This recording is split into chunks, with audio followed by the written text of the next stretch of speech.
এখন চলে এসেছি কঙ্কালীতলা মন্দির দর্শন করতে। এই জায়গাটার নাম কঙ্কালীতলা এই কারণে, এখানে দেবী সতীর কোমরটি এখানে পড়েছিল, তার জন্য এই 51 সতীপীঠের এটাই হচ্ছে লাস্ট সতীপীঠ, তার জন্যই নাম হয় কঙ্কালীতলা। এবার আসুন মন্দিরের ভেতরটা দেখা যায়।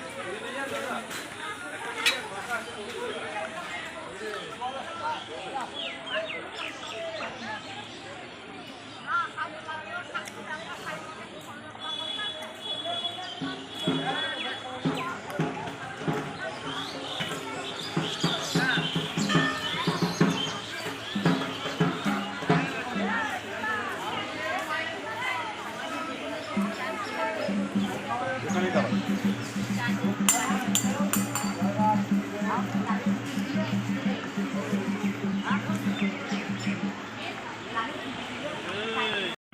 মানে একটা পুকুর মতন দেখছেন, ছোট্ট জলাশয়।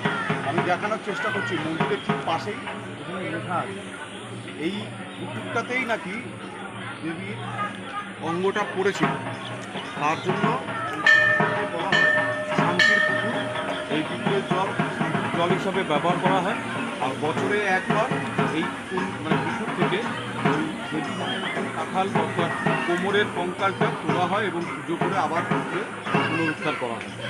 আমি এখন পুকুরটাতে যাবো, একটু শান্তির জল নিয়ে আসবো।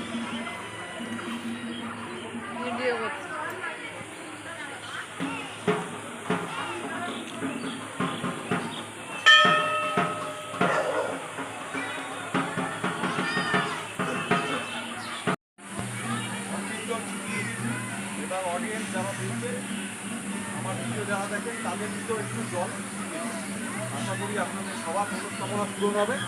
আর আমার ভিডিও বেশি করে দেখুন, তাহলে আরও বেশি করে পূরণ হবে। এই এখন জাস্ট নমস্কার করে ঠাকুরকে দর্শন করে এইখানটাতে দাঁড়িয়ে আছি।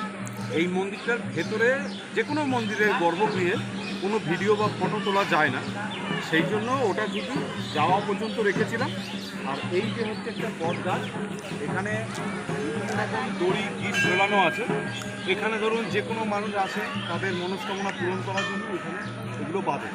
আর এই মন্দিরে উপরটাতে যে কোণে যে দেখা যাচ্ছে এই বিভিন্ন রকম নাম আছে জায়গা, এই যে নামগুলো হচ্ছে এখানে দেবীর এক একটা অঙ্গ পড়েছিল, প্রত্যেকটা অঙ্গের নাম এবং জায়গার নামগুলো দেওয়া আছে। এখানে আপনারা দেখতে পাবেন পরপর রয়েছে। আর এর মধ্যে একটা নাম আমি বলছি, দেখুন বারাণসীতে ফুলতল, মানে একটা কানের ছবি দেওয়া আছে। যদি কোনোদিন আপনারা বারাণসী যান, সেখানে মণিকর্ণিকা বলে একটা ঘাট আছে, সেই ঘাটটাতে দেবী কর্ণ পড়েছিল বলে তার জন্য তার নাম হয়েছিল মণিকর্ণিকা ঘাট। যদি কোনোদিন আপনারা বারাণসী যান, সেইখানে গেলে ওই ঘাটটা অবশ্যই দেখতে পাবেন।